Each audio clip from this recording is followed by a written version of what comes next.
Now it is time for the last word with Jonathan Capehart in for Lawrence tonight. Good evening, Jonathan. Good evening, Eamon. Looking at us on the screen, this is literally going to be night and day in a month or so when our new shows start. I can get used to this. Yeah, absolutely. Although I have to say I enjoy the evening shift a little bit better. I'm not a morning person. Well, see, then we both got the better end of the stick. Exactly. Eamon, thanks very much. Likewise, my friend. Donald Trump deliberately waited until the market closed yesterday before announcing his plan to impose a 10% tariff on all foreign goods, in addition to more reciprocal tariffs levied against other countries, including allies. And now we know why. Today, the stock market suffered its biggest one-day loss since the start of the COVID-19 pandemic in the first Trump term. The Dow lost nearly 1,700 points. The Nasdaq plunged 7%, and the S&P 500 dropped nearly 5%, wiping out $3.1 trillion in market value.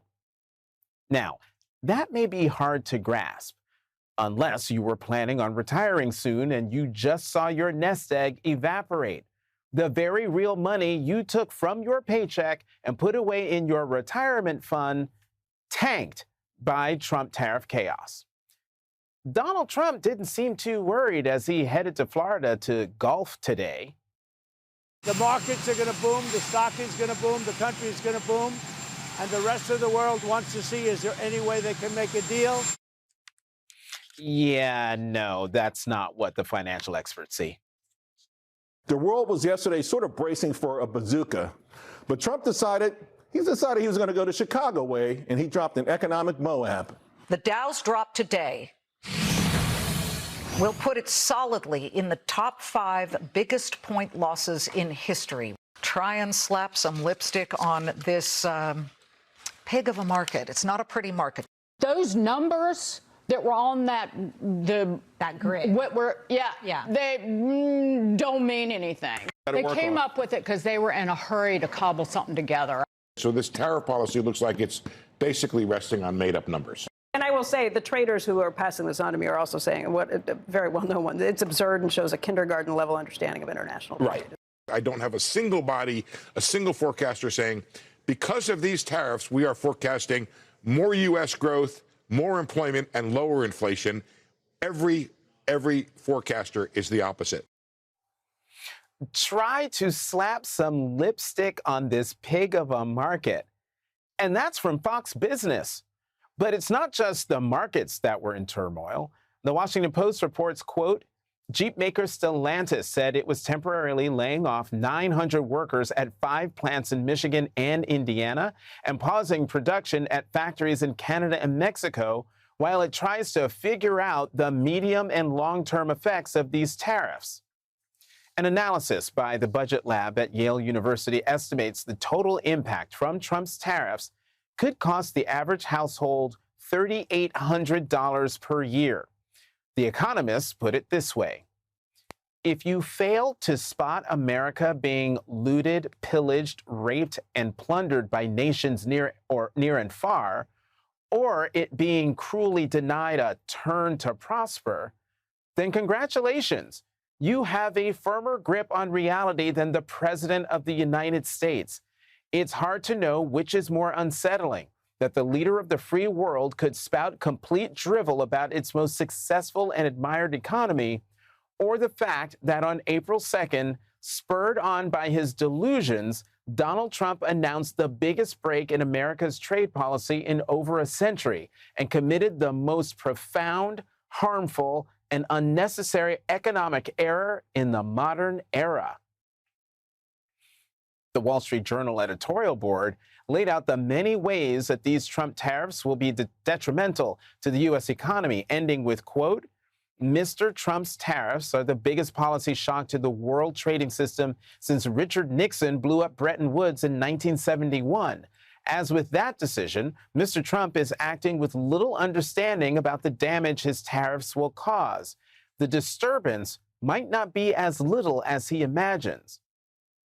Commerce Secretary Howard Lutnick seemed unbothered by the disturbance that Americans will face. Is there a red line for you pulling back and saying, okay, hold on, we're going to rethink things? No, I mean, come on. What you've got to realize is, sure, there's going to be some short-term movement, but this is a reordering of global trade. Just one day after 4 Senate Republicans voted with Democrats to pass a resolution to undo Trump's tariffs on Canada, Senate Republicans are looking at ways to limit Donald Trump's ability to impose wide-ranging tariffs without Congress. NBC News reports that Republican Senator Chuck Grassley introduced a bill that would reassert Congress's authority and slap restrictions on the president's power to levy tariffs. Senator Thom Tillis, a Republican of North Carolina, praised Grassley for the bill because he does believe that we're a co-equal branch. He said he'd vote for it, though it's unclear if the bill will be brought to the Senate floor. Senator Tim Kaine of Virginia, the author of the resolution, said many more than 4 Republicans were interested in his resolution than ultimately voted for it, predicting that more will come aboard as the economic reality sets in. The Wall Street Journal editorial board even went as far as to challenge Donald Trump's authority to levy these tariffs by declaring some non-existent national emergency, writing, quote, "None of these trade provisions empowers Mr. Trump to impose tariffs on all imports from all countries based on an arbitrary formula. Someone should sue to block his abuse of power." It would be one thing if the abuse of power and chaos were limited to just his trade policy, but obviously it is not. Today, NBC News reports that the Inspector General at the Pentagon announced that it would investigate allegations that Defense Secretary Pete Hegseth used the commercially available messaging app Signal to discuss classified information about a U.S. military strike in Yemen. The announcement comes about 10 days after The Atlantic revealed that its editor-in-chief was inadvertently added to a Signal group chat that included Hegseth, Vice President J.D. Vance, National Security Advisor Mike Waltz, and other senior administration officials discussing upcoming military actions. Also today, 3 people familiar with the matter tell NBC News that Donald Trump fired at least 3 National Security Council officials after an Oval Office meeting with far-right conspiracy theorist Laura Loomer, who expressed dissatisfaction with some officials on his national security team. The New York Times reports, quote, "The decision came after Ms. Loomer vilified the staff members by name during a meeting on Wednesday when she walked into the White House with a sheaf of papers attacking the character and loyalty of numerous NSC officials. Michael Waltz, the national security advisor, joined later in the meeting and briefly defended some of his staff, though it was clear he had little, if any, power to protect their jobs." No one who voted for Trump can claim they did not vote for this, because Trump stashed classified government documents in the bathroom. And Trump brought 9/11 conspiracy theorist Laura Loomer as his guest to Ground Zero on September 11th. Trump won 49% of the vote in November, but the fight isn't over. Tonight, Kamala Harris spoke publicly for the first time about Trump's second-term chaos at the Leading Women Define Summit in California. Fear has a way of being contagious. Okay? When one person has fear, it has a way of spreading to those around them and spreading. And we are witnessing that, no doubt. But I say this also, my dear friends, courage is also contagious. Courage is also contagious. When one person, when a few stand with the courage, that is the courage exhibited by the leaders in this room every day, to stand, to have the courage to say, I feel fear. The courage to say what is happening is wrong. The courage to say that there is a way that we must chart to get through this. Understanding our power in the democracy we still have if we hold on to it. Courage is contagious. Joining us now, Democratic Congressman Gabe Amo of Rhode Island, who just came from a town hall. Congressman, great to see you. How are people reacting to the news of the stock market and Trump's tariffs? Well, what I heard from my constituents tonight, I'm sure is being felt by people across this country, which is great fear and concern about the actions of our president. I mean, we see these tariffs come down, which are only going to yield layoffs, higher prices, ruined diplomatic relations, and no concern. The Commerce Secretary, the president himself, this is just a blip to them. These are real people's lives that are being affected. And I heard that tonight from my constituents. That, combined with the pursuit of tax cuts for billionaires, as they cut Medicaid and SNAP, people are afraid. Mm-hmm.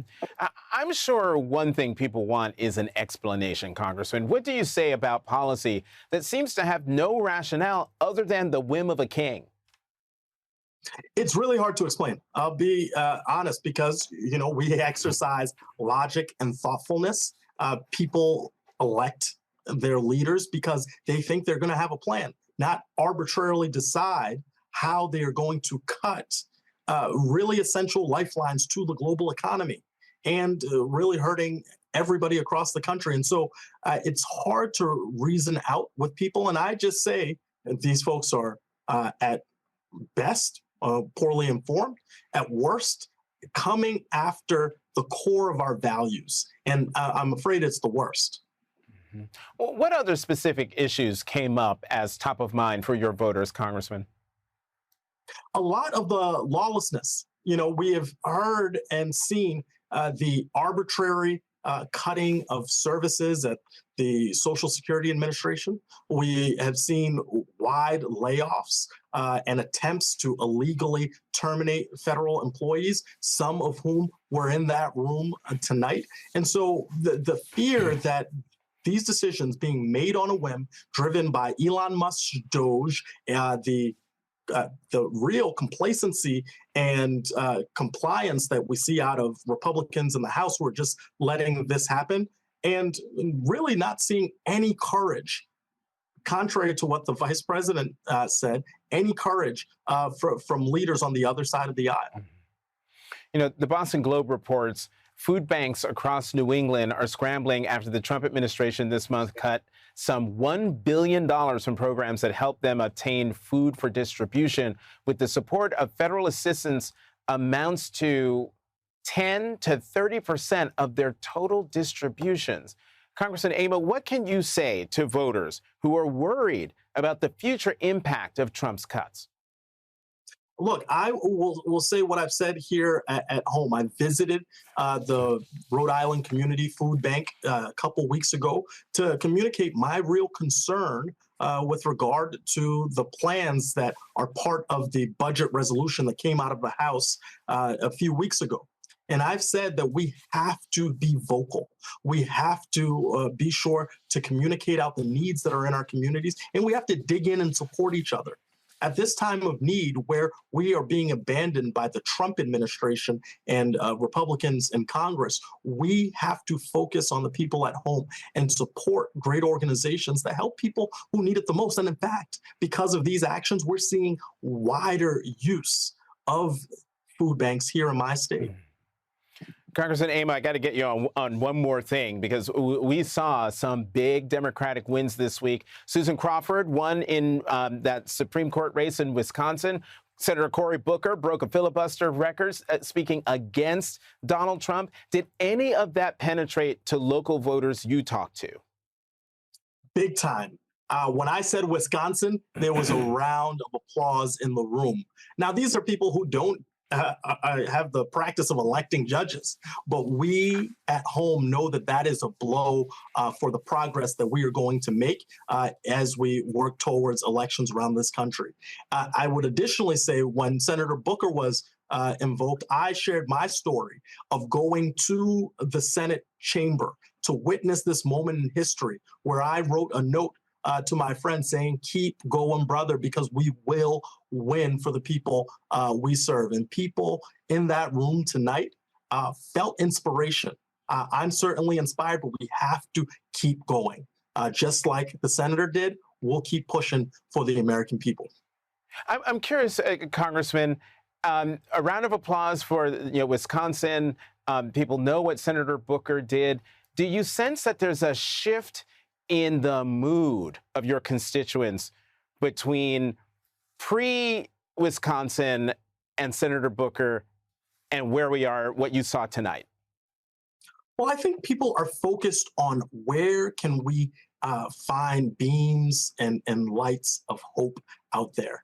And so when you have real examples of what happens when we come together, when we work hard, when we seek to amplify our message and our values, people can rally around that. So that's sort of the message here of this week is we have to give people something to work towards. We have to give people a sense that their hope will be met with action and really oriented on doing what we need to do to get back not only the hearts and minds, but the sort of the emphasis and focus on delivering results for people. Congressman Gabe Amo of Rhode Island, thank you very much for coming to The Last Word. Thanks for having me, Jonathan. At the top of the show, we played you Vice President Kamala Harris's first public comments on the Trump chaos of these first 75 days. MSNBC's Michelle Norris was in the room in California for Harris's remarks, and she joins us now. Michelle, let me play one more clip. Let me play one more clip of Harris and get your reaction on the other side. There is a sense of fear that has been taking hold in our country. And I understand it. But we're saying people stay quiet. We are seeing organizations stay quiet. We are seeing those who are capitulating to clearly unconstitutional threats. And these are the things that we are witnessing each day in these last few months in our country. And it understandably creates a great sense of fear. Because, there were many things that we knew would happen. Many things. I'm not here, so I told you so.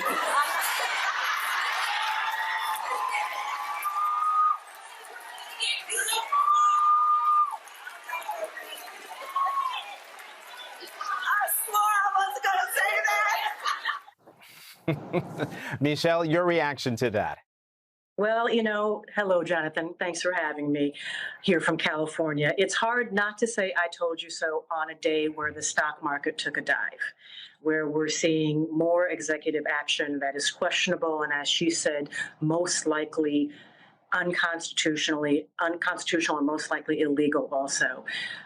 And so you saw her use her voice in a way that we haven't heard for a while. People have been asking, where has she been? Well, she showed up today with a very strong message, a message that was inspirational, a message that reminded people that they can use their voice and they can use their power. It was a room full of women, as you heard there in their response, very supportive of her, and a room. And really anyone who's watching this clip probably can't help but imagine what a different conversation we might be having if we saw a different election outcome. And I imagine that people who did not vote for Kamala Harris are also asking themselves that question on a day where we saw the economy tank like this, and where we have seen so many entanglements in the court, where we have seen actions that are taken, big sweeping actions that have raise serious questions about the foundation of our economy without a clear plan on what the impact of those tariffs would be, without a clear plan on how that will affect states, on how it will affect Main Street, how it will affect Wall Street, and how it will affect people who are sitting at their kitchen tables going into the weekend and wondering about their 401k plans, wondering about their savings, wondering about their ability to feed their families, and wondering about their ability to move forward in America with confidence that the economy will continue to roll forward and that America will have allies that have always stood by us. I mean, I think that that's one of the more amazing things about what we've seen this week is the fact that the White House doesn't seem to have a clear plan and did not have a clear understanding of the immediate impact of the tariffs. And so what you heard in that room today was someone who was trying to encourage people not to give up, to use their voice, and to understand that even though some of these measures that have been taken are sweeping, they are not final. And that there is still an opportunity to push back. And it was significant that this also happened on the heels of Cory Booker using his voice. And in some ways that felt like a needle drop that invited people to, hit the floor and to try to use their voice to fight for democracy. And I think that was one of the most important things she said, the democracy that we have right now, that we have to hold on to and that we have to fight for. And Michelle, early you may have heard me say this, no one who voted for Trump can say they didn't know what they were voting for. But that being said, do you think Vice President Harris will stay in the public arena to be the living, breathing proof of it didn't have to be this way? Well, whether she stays in the public arena or not, I mean, just her very presence, is the fact that she's a living, breathing proof that it didn't have to be this way. But what she said in the room today, it's clear that she wants to use her voice, that she's looking for the right ways to use her voice and the right venues to use her voice, because she knows that there are people who do want to hear from her, and trying to figure out what her next role will be. But I don't think that she will be completely silent. She cares about democracy. She said that today.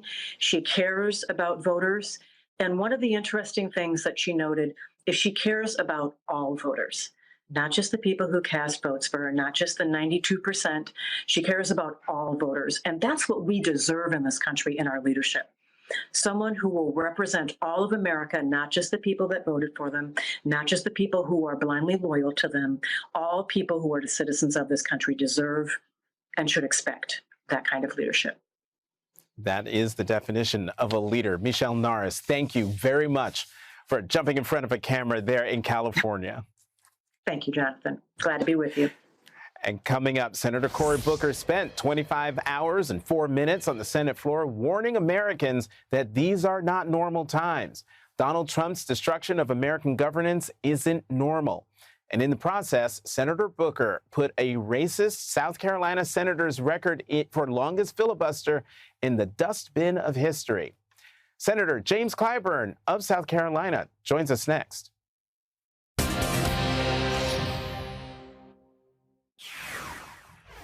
I ask you, are you better off than you were 72 days ago economically? I asked that question.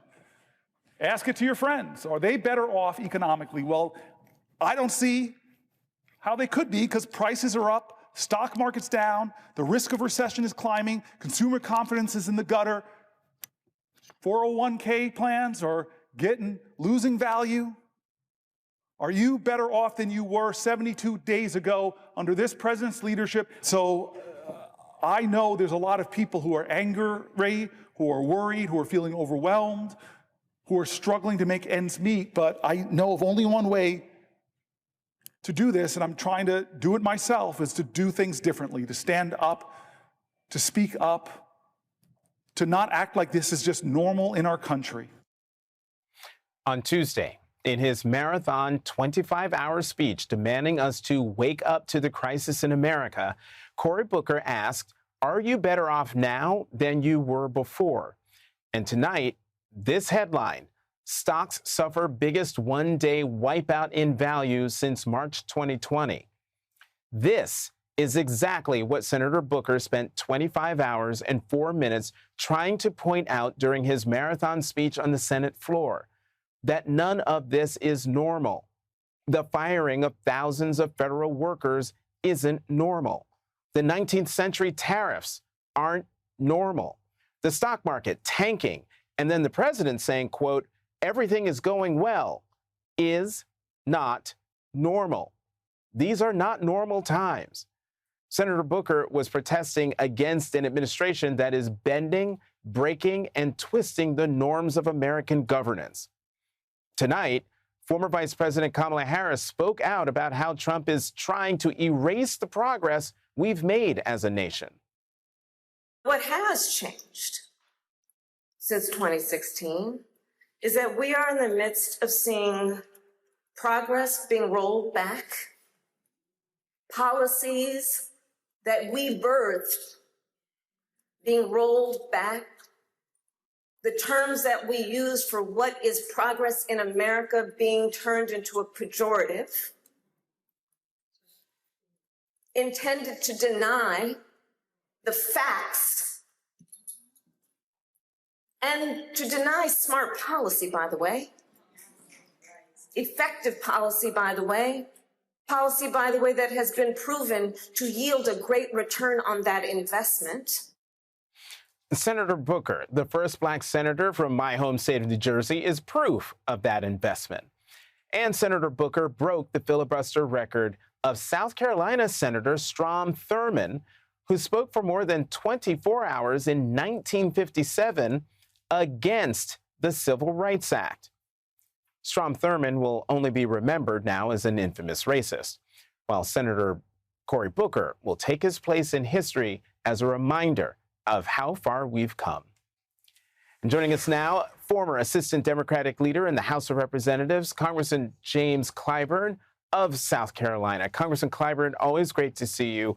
How hard is it to make people believe that all of this, the stocks tanking, the tariffs, the firings, that this is not normal for American governance? Well, thank you very much for having me, Jonathan. No, this is not normal. But the fact of the matter is, it may be normal for Donald Trump. We just dropped to the lowest we've been in the stock market since Donald Trump was president, 2020. He was president when we were down this low before. So this may be the way he likes it. He seemed to be interested only in breaking things, in doing abnormal things, and maybe this is reminiscent of who he is. But I want to thank our good friend Cory Booker, because he has become what I like to call the leader of a resurgence. Strom Thurmond was a resistor. He set that record back in 1957, resisting civil rights laws. We came out of the called redeemers through the resistors. Now we've got a resurgence. You know what's kind of interesting about this? The word resurgence, I remember it from my Bible studies. You know, I didn't go to the seminary, but I used to study the Bible quite a bit. That's a religious word that has a meaning about the resurrection. That's what resurgence is. So maybe Cory Booker has resurrected our party that has been looked like it's a little bit down, but we are now up. You know, Congressman Clyburn, a bipartisan group of senators introduced a resolution to rein in any future tariffs, limiting the president's power to impose tariffs and requiring the president to give Congress notice in advance. Is there anything more that Democrats can do? Yes, and I think we're doing it. Down in Florida, I think Jamie Raskin is down there with the youngest member of our caucus. People are all over doing things. And I do believe that's why Senator Booker's, let's just call it filibuster, that's what it was. He really has sort of ignited something in our party. It's been there sort of latent all the time. And he decided to grab the bull by the horns, get on the floor, and he has been magnetic. People are joining with him. And we're going to be doing a whole lot of different things. Hakeem Jeffries is doing great work with our House Democratic Caucus. You know, people don't pay as much attention to us on the House side as they do on the Senate side. We understand that. But Hakeem is doing great work. We are coming together as a party. And I think between Booker's speech on the floor, between the results up there in Wisconsin on Tuesday, and of course, I would put in the results in Florida as well. Mm-hmm. People now see that our party is not dead. We have been resurrected, and we are going to celebrate this Easter season that we're about to have with a new revival. Congressman James Clyburn, I always have 10 more questions to ask you and 0 time to ask them. Thank you very much, as always, for coming to The Last Word. Thank you very much for having me. And coming up today, federal judge James Boasberg signaled he is strongly considering holding Trump administration officials in contempt of court for their rush to deport hundreds of people to El Salvador on Donald Trump's order. Andrew Weissman and Adam Klasfeld will join us to discuss what happened in that courtroom today. That's next.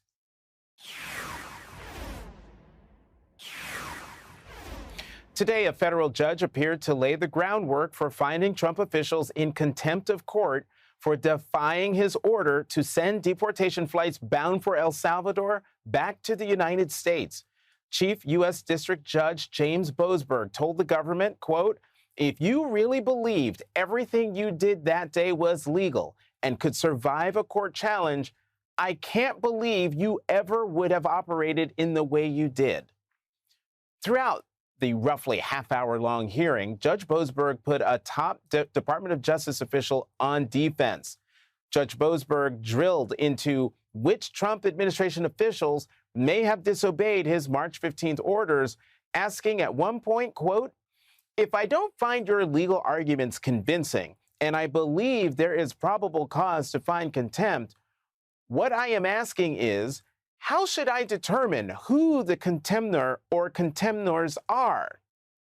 Judge Boasberg demanded to know the names of the Trump administration officials who knew about his restraining order on March 15th before the flights landed in El Salvador. Deputy Assistant Attorney General Drew Ensign said that he told several officials about it right away, and some Justice Department officials were also aware of it. Judge Boasberg appears to be preparing for the next steps, asking at one point, quote, "If I find probable cause for contempt, does the government want an opportunity to purge the contempt?" Since Judge Boasberg issued his temporary restraining orders on March 15th, the Trump administration has claimed the order protected Venezuelan gang members. Attorney General Pam Bondi wrote that day, quote, "Tonight, a D.C. trial judge supported Tren de Aragua terrorists over the safety of Americans." But at today's hearing, Judge Boasberg cornered the DOJ's lawyer into all but admitting that was a lie. DOJ's Drew Ensign agreed that the order does not prevent the deportation of any gang members, only the use of a wartime statute to expel immigrants without due process. After that admission, Boasberg pressed him, quote, "So, if any of your clients or anyone in the administration continues to make statements that are contrary to what I just said, those statements would not be truthful. Isn't that right?" Ensign replied, "Yes, Your Honor. To the extent that they are contrary to things that are true, they would be false." The judge replied, "They would indeed." Judge Boasberg ended today's hearing without a ruling, indicating that he wouldn't issue an opinion before next week. Joining us now, legal reporter Adam Klasfeld, who covered today's hearing for us. Adam, I couldn't help but chuckle reading that back and forth between the judge and that DOJ lawyer. But you listened in on today's hearing. Fill us in on what we can't hear in the transcript. How tense did things get in court? And as you could see in that quote in particular, the sarcasm was palpable. The whole line, indeed, when to the extent that it's true, it's not true, it's going to be false. There were several moments like that. And you know that things are going sideways for one of the parties in a hearing when a federal judge reminds a lawyer that they're an officer of the court. And Judge Boasberg did just that, reminded Ensign that he was an officer of the court when asking him, are you really telling me that you didn't know during that hearing on March 15th that the planes were in the air, that you didn't talk to your clients? He was very incredulous about what the senior DOJ lawyer was telling him then. And that was only one time where he expressed intense skepticism, where he kept reminding that the possible next step here is contempt. And even though he didn't release a ruling at the end of that hearing, I doubt that there was anyone listening to it that is really wondering what that ruling is going to say next week. Mm-hmm. And Adam, let me read what the judge said in response to the Trump team claim that they had complied with his order. This is the judge. Okay, so it seems to me that there is a fair likelihood that that is not correct. And in fact, that the government acted in bad faith throughout that day. If you really believed everything you did that day was legal and could survive a court challenge, I can't believe you ever would have operated in the way you did. How serious are the judge's comments that it was bad faith? Yeah, I think anytime a judge says that the government is acting in bad faith, the government should be nervous, especially when the government is facing a potential finding of contempt.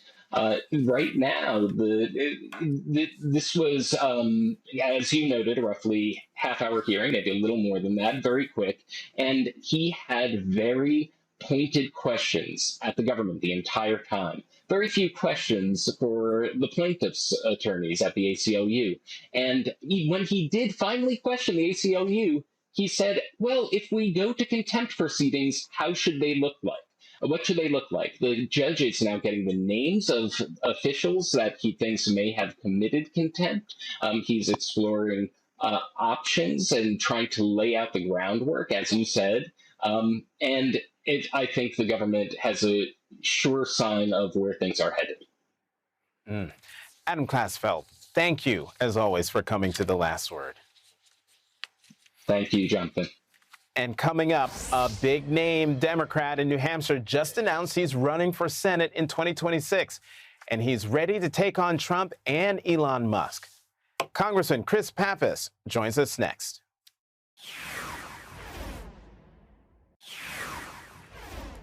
New Hampshire Democratic Congressman Chris Pappas appeared on this program after he wrapped up his 10-county listening tour last week.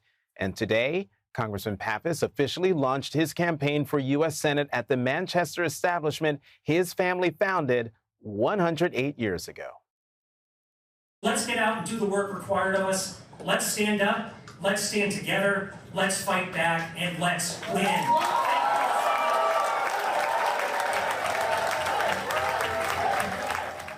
In his campaign launch video, Congressman Pappas took aim at Elon Musk and Republicans' potential cuts to Social Security and Medicaid. Everywhere we go, we hear it. Hey, everyone. Hi. Veterans, parents, small business owners, people who've done everything right, asking, why does it feel like the system's rigged? You think about the Social Security office that's going to be closed in Littleton, drastic cuts to Medicaid, all in the name of giving big tax breaks to billionaires like Elon Musk. Joining us now, Democratic Congressman Chris Pappas of New Hampshire. He is running for U.S. Senate in 2026. Congressman Pappas, good to see you again. So, what is the top issue for voters in your state? Jonathan, it's great to be on with you. We just had a successful launch of our Senate campaign today. And this campaign is all about standing up for what counts. It's about standing up for our democracy, making sure that the people's voice is carried all the way to Washington, D.C., that we're confronting the damage that the Trump administration and Elon Musk are doing on a day-to-day basis to programs that serve people right here in my state. And certainly it's about the economy. It's about making sure that we have policies that lower prices, But obviously, we see today on full display the damage that Donald Trump is doing to our economy in real time. He is making things more expensive. He's hurting our small businesses. He's destroying our tourist industry here in New Hampshire, all in the name of giving a big tax break to Elon Musk. So we are working hard to bring people together, to make sure they have a voice, and to know that these are just no ordinary times here. These are extraordinary times. It's a moment where we need to stand up and be counted and be channeling the anxiety, the fear, the anger that is expressed by voters I meet every day into action in Washington, D.C. on their behalf. Well, speaking of the impact on businesses, Adria Bagshaw, the owner of a company that manufactures metal parts in New Hampshire, introduced you at your event today. What are small business owners like her telling you about the impact the Trump tariffs could have on their businesses and their customers? Well, her business has been open since the late 1800s, a multi-generational family business, much like mine, which has been open since the early 1900s, 4 generations of my family that run that business in Manchester. The fact is, whether you're in hospitality, whether you're in manufacturing, regardless of what your small business is, there's going to be an impact for you. So whether that means the cost of raw goods is going up, or just disruptions to the way that you reach your customers, things are getting more expensive for businesses and consumers as well. This is political malpractice by the administration. They are setting off a bomb inside our economy, and it is jacking up prices at a time where we just can't afford for anything to be more expensive. You know, think of our businesses and everything they've been through over the last 5 years. They were beginning to get to a more normal footing, and now to have these tariffs placed upon them, this is going to disrupt what they do. It's going to dry up certain customer bases. It's going to make their products more expensive, and that's only going to cause them to pull back and lower the forecast of what they are able to do to continue to function. New Hampshire's, like many other states, Main Street businesses drive our economy here in New Hampshire. And they need leadership in Washington that's going to be practical about how we address workforce challenges, housing challenges. But this is taking us in the wrong direction. And that's why we urge people to go to chrispappas.org. Join our fight, because we need to take back the U.S. Senate and have some checks and balances in Washington. Congressman Chris Pappas of New Hampshire, newly minted candidate for the United States Senate. Thank you very much for coming to The Last Word. And we'll be right back. That is tonight's Last Word. Lawrence will be back tomorrow.